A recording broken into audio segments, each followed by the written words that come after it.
Good afternoon, everyone. I'm delighted to be here.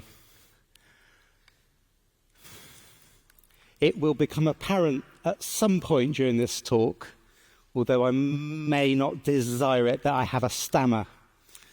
So that's going to be fun for everyone here, especially if you're doing the captions. So thank you in advance. So my name is Lawrence Taylor. I'm an engineering team lead within Bloomberg's index business.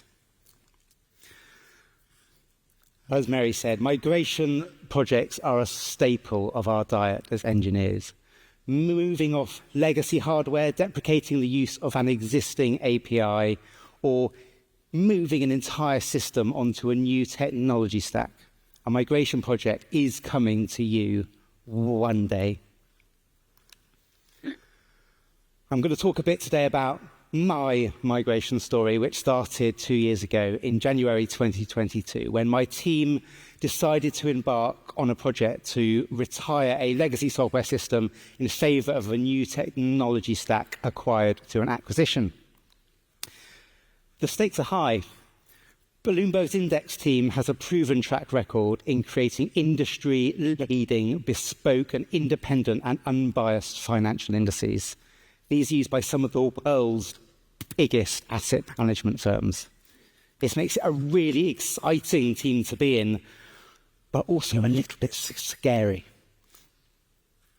Estimated in decades of engineering resources, the reconciliation of 70 million data points, requiring a seamless experience for discerning clients. This was the biggest and most complex migration project I had ever been involved in. And it was my first as a team lead. I found people looking to me for guidance. And like most new leaders, I struggled to delegate. And before I knew it, I was acting as project, product, and engineering manager and doing, let's face it, a mediocre job at all three. Despite eventually delegating some of these responsibilities to others, I continue to grapple with what should my role in this project be? How could I have the biggest impact as an engineering team lead? We've been here before in this conference, haven't we? Being a storyteller was one of the key roles that I could play as an engineering leader to positively influence the outcome of this project. In fact, as people with influence over technical decisions who engage across the business, who else is in a better position to write, tell, and influence the story of how a big migration project evolves?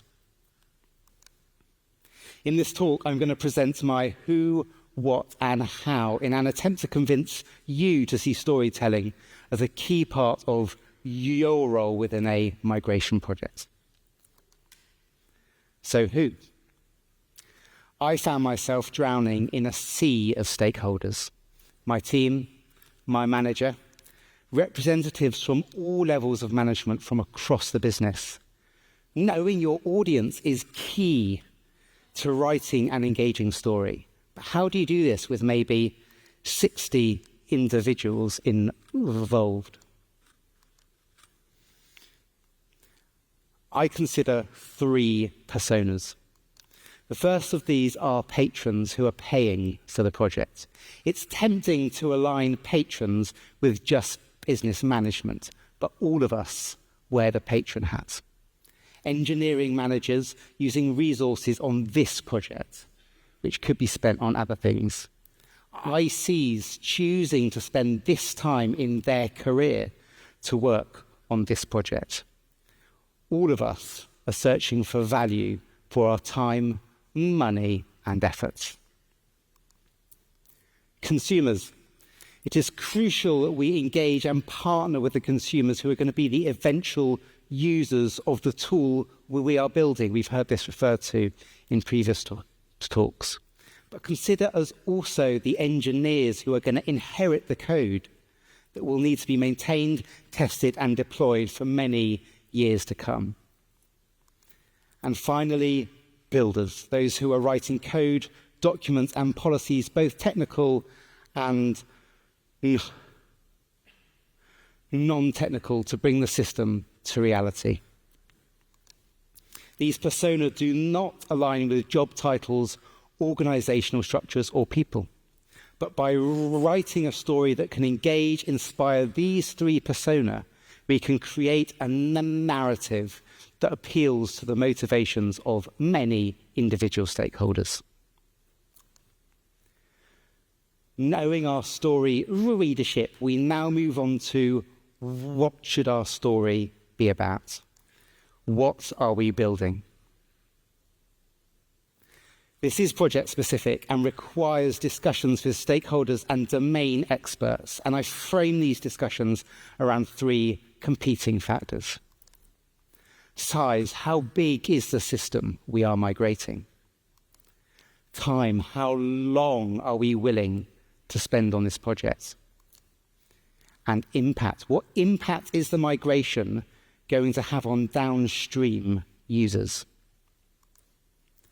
Our users already had a tool they were familiar with and had been using for years. It had dozens of nuanced, undocumented features. Replicating these was going to be expensive. We had to have conversations along the lines of, if you want to deliver this project on time, we need to simplify existing functionality. Or we go live with some manual process. These were uncomfortable but important discussions to have, and we had them at the start, but also regularly throughout the project. In preparing for these conversations, the ability to identify the various personas within ourselves is powerful. It allows us to empathize with others, creating an environment of collaborative problem solving rather than a combative one. By being explicit about how decisions affected these factors, it proved invaluable. It turns stakeholders into characters in the story with their own power to influence. We know who our audience is, and after these conversations, what we are building.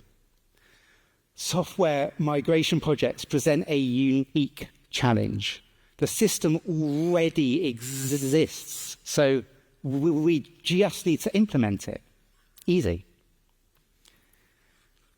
To challenge this expectation, we need a focus on how we tell a story that can both educate and also influence the outcome of these projects.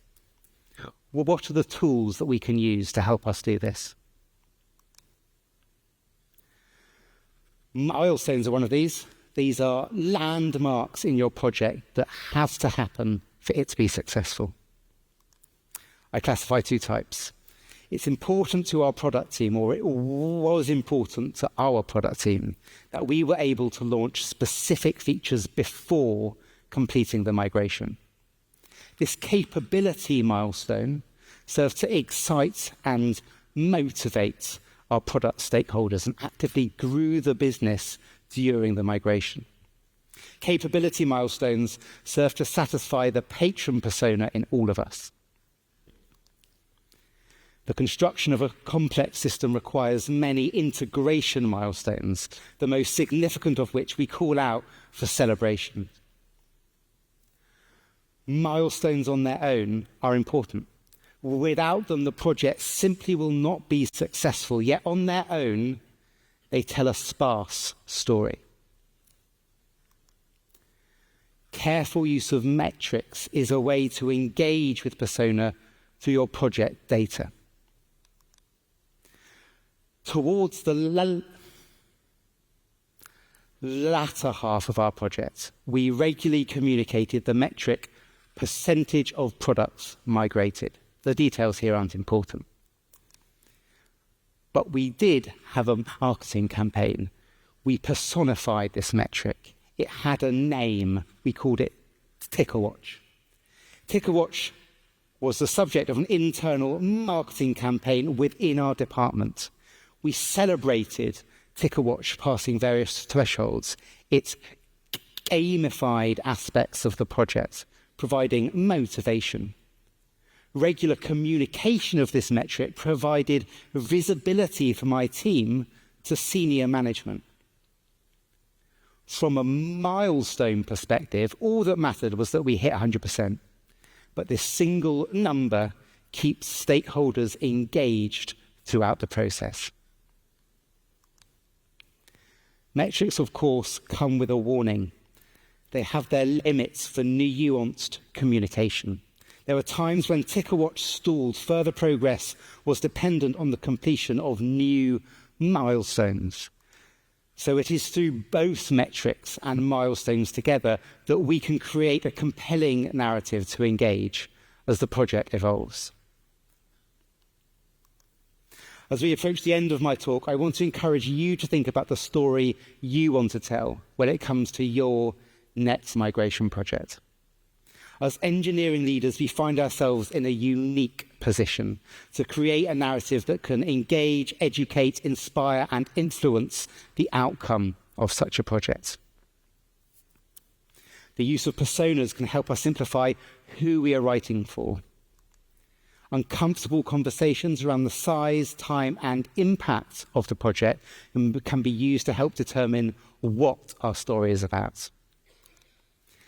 Milestones and metrics can be used to construct a story narrative to communicate, gamify, and motivate throughout our journey. Realizing my role as a storyteller was a pivotal moment in a project, which I'm happy to say was completed earlier this year. I saw storytelling break down silos, create community, and provoke empathetic responses between competing motivations. I saw storytelling motivate individual contributors to persevere when things weren't quite as easy as they thought they would be. I see projects today that are crying out for a cohesive narrative to engage and inspire. I believe a focus on storytelling should be a key part of my role as an engineering leader.